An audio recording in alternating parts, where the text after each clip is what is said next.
HDR, SDR, tomato, at the end, it's all the same. It's not the same, boss. Tony is right, it's not.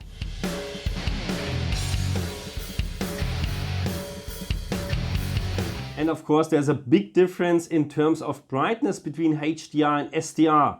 So welcome back to my channel Amok for All. And before we talking about HDR, let's have a quick look on SDR. This is SDR at the moment, and I like to show you the video or graphic settings in SDR. So this is factory settings at the moment, brightness adjustment 50 and SDR black point setting 0. And what I found is they are not too bad, the settings, okay? SDR black point settings on my LG CX, I have to leave it on 0 because otherwise it will really, it will give me a wrong gamma and it doesn't look quite right, okay? So let's say I put this to 20.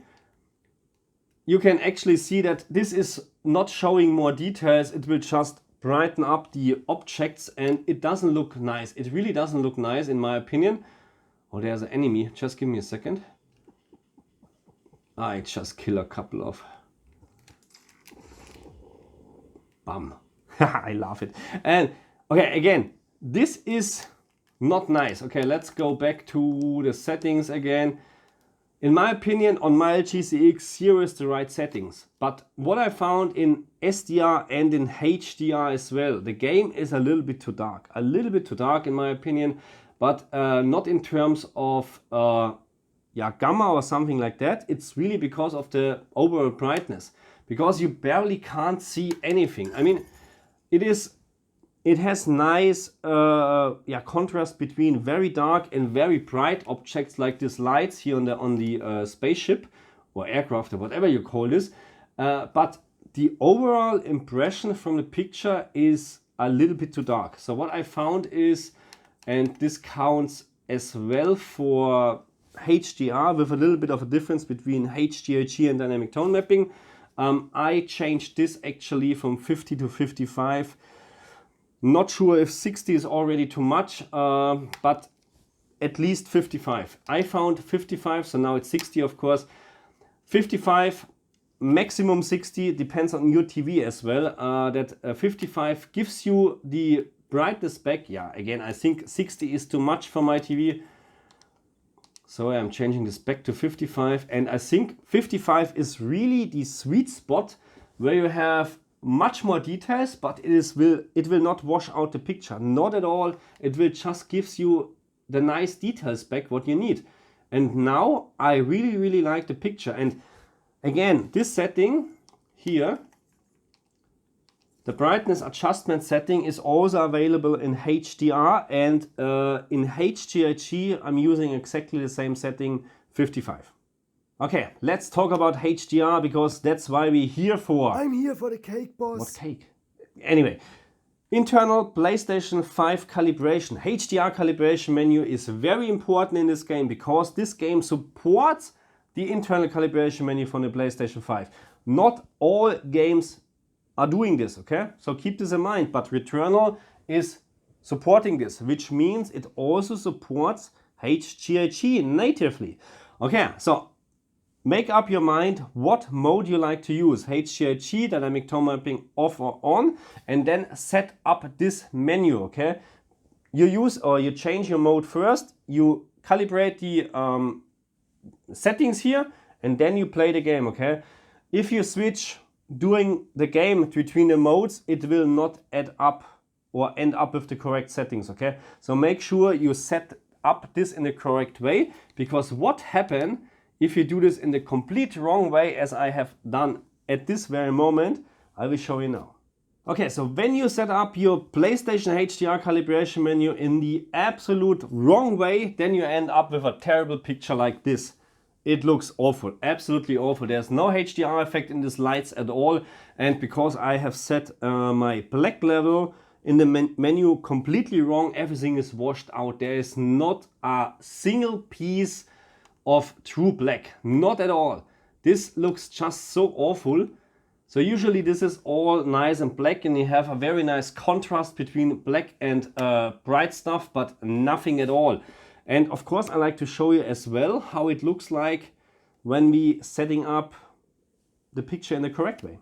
Okay, and I like to show you, of course, how to set up the PlayStation HDR menu in the correct way. But before we do this, have a quick look here on this controller. Have you ever noticed that when you're using HGiG, that you can't see the PlayStation logo here? So here is now with dynamic tone mapping off or on, I can clearly see the PlayStation logo here, you know, this one here, and the nice the holes here. But with HGiG, it's completely gone. There's nothing at all. Not sure. What is it, Sony? Can you explain it? Anyway, different story. So you choose your mode, what you like to use, and then you, according to the picture, you should set this up till you barely can't see it, okay? But I would actually go like this. You barely can't see it, and then you go one click more. The same on this picture. Where are we? Here we are. We set the sun till we barely can't see it, and then one click more. And on this picture, we just go completely down, okay? Completely down till we can't see anything. And now we're good to go. Okay, and this is how the picture should look like when you have set up the PlayStation 5 in the correct way in terms of HDR. Very nice HDR effects here from the lights, and the rest is really very dark or very black, actually, a very nice contrast.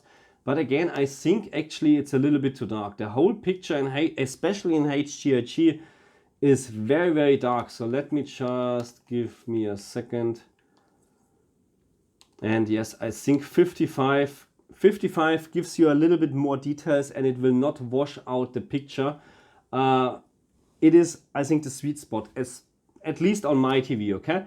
So, but of course we have to talk about HGiG and dynamic tone mapping on as well. And by the way, dynamic tone mapping off so far was never a choice for me in any game, because in my opinion, dynamic tone mapping off looks just awful, okay? Looks just awful. But again, let's start talking about HGiG versus dynamic tone mapping on. And as always, there's a big difference between HGiG and dynamic tone mapping on in terms of brightness. Not in all the cases, but especially when we're looking at this very beginning from the game, there's such a big difference. And I did a little bit of measurements with my colorimeter as well in terms of brightness. So I have set up my TV with HGiG, and I measured this lamp in the middle, and I had, just let me have a look, 440 candela with this in HGiG. So then I calibrated the PlayStation 5 with dynamic tone mapping on, and I measured again this lamp, and I had 580 candela, 580 compared to 440, something around that, okay? So around, let's say, 150, 140 candela difference in this scene, okay? So this is very, very big, and I will show you, of course, what I mean.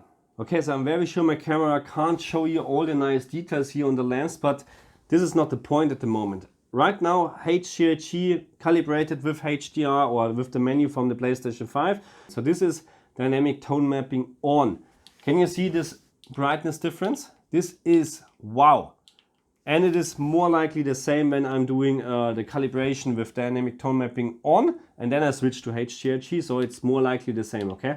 Of course, a little bit of a difference, but this is actually what you get. You get such a nice, bright picture, so much better than in HGiG in my opinion at this very moment. It is really, really crazy. This is 140 candela brighter than HGiG, and this is a lot. So on the other hand, we have situations where there is no brightness difference at all between HGiG and dynamic tone mapping on. So maybe a very minor difference at this very moment, but I did the reverse test as well. I calibrated the PlayStation with dynamic tone mapping on and did exactly the same test. There is almost no difference anymore in terms of brightness. The only thing what you can see, hopefully on the camera, when I turn dynamic tone mapping off and I turn HGiG on, these little objects here getting much brighter, which gives you a really nice HDR effect. But this is again the downside from dynamic tone mapping, because yeah, it will analyze the whole time your screen, and it will, yeah, increase the brightness like crazy. In this game, like crazy. And very hard actually to say that HGiG in this game is the right way to go, because dynamic tone mapping in most of the places or most of the time looks just better. Okay, and I have to admit that first of all my voice is killing me, or my throat is killing me again. But I have to admit I had a very hard time to find places where I can compare dynamic tone mapping with HGiG, because in this first level what I'm playing, I'm not sure about next levels, maybe they're completely different, but in this first level there's not much when it comes to HDR. You have places like this where you have really nice effect, and again, in my opinion, dynamic tone mapping on is making a much better job, because HGiG is too dim, too dark. You barely can't see any details in the dark anymore, and this doesn't look like HDR. It doesn't. That is my impression, okay? I know that dynamic tone mapping is a very bad choice in my opinion, because again, it can take up to 6 seconds. Let's say it like this. I will just explain what I mean. Because dynamic tone mapping is analyzing the screen all the time, and I did enough videos now and enough analyzing videos with HDR that I know what dynamic tone mapping is doing. It will analyze the screen, and it can take up to 5 or 6 seconds till the analyzing process is finished and the right picture is displayed. Yes, 5 seconds, something like that. I proved this in my The Last of Us 2 video, and also in my Gran Turismo HDR video. It takes ages, and this is the problem what I'm having, because you're not staying on the same spot all the time. That's the problem. You're moving around. That means the picture will change all the time. So that's why dynamic tone mapping on is a very bad choice. A very bad choice, but overall impression is still better. Because so now we're looking at the floor, and when we're looking back here, this is not the correct picture. It takes a couple of seconds till you have the right brightness, because again, the screen or the TV is analyzing the picture information. Really hard to explain, or not to explain actually, but really hard to say why in this case, in this game, HGiG is not looking great in my opinion, because this is one of the games which is actually supporting HGiG, because the console is supporting this. And if the console is supporting, or if the game is supporting the internal HDR calibration menu from a console, then it also supports HGiG, because this is what you set on your TV, and according to this setting, you set up your PlayStation, okay? So, but in Returnal, so far, HGiG is not doing a great job. Okay, so time to wrap this video up, and yeah, again, I have not really a recommendation. Or actually, I have a recommendation. Dynamic tone mapping is the way to go if you play in a very, very bright room. Full stop. As soon you play in a very dark room with no lights on, HGiG is the better choice in my opinion, as always, because HGiG will not dynamically change your screen, unlikely to dynamic tone mapping, and this is a very bad thing. Oh, just die, come on, just die. I like to switch back to HGiG. So this is the difference, the brightness difference at the moment, and believe me, it doesn't matter that much if you set up the console in dynamic tone mapping first or HGiG in terms of the overall brightness. What is very important, again, you have to set it up in the right way to have the best HDR effects, okay? So there's a big difference when you set it up with HGiG and then you change it to the dynamic tone mapping. Again, it will overbrighten the picture, but the HDR effects like this are not as bright as when you set up your PlayStation with dynamic tone mapping on. That's what I measured with my colorimeter, okay? So make sure you choose your mode first and then you set up your PlayStation, okay? Then you calibrate the internal HDR calibration from the PlayStation 5. I don't know what to say anymore. Anyway, I'm a little bit, you know, don't get me wrong. This game so far is not too bad. Really, I like it. Very fast gameplay, but in terms of graphic, I'm very disappointed. The more I play, actually, the more I'm disappointed, because this is PlayStation exclusive game, but in terms of HDR effects, in terms of graphic effects, really just average.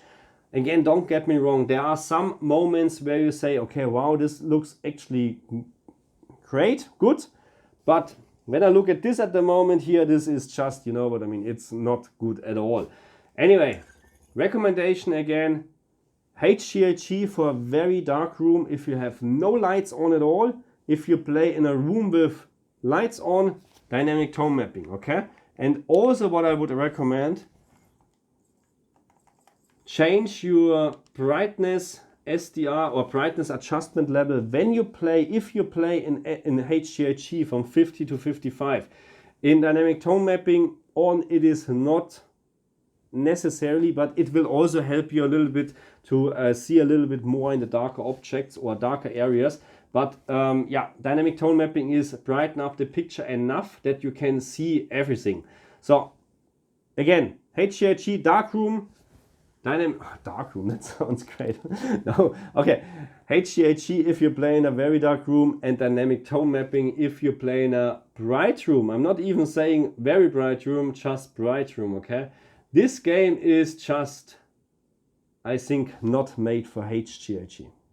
Okay, and that's it for this video. I hope you had some fun, because I had some fun, but again, I'm a little bit disappointed about this game.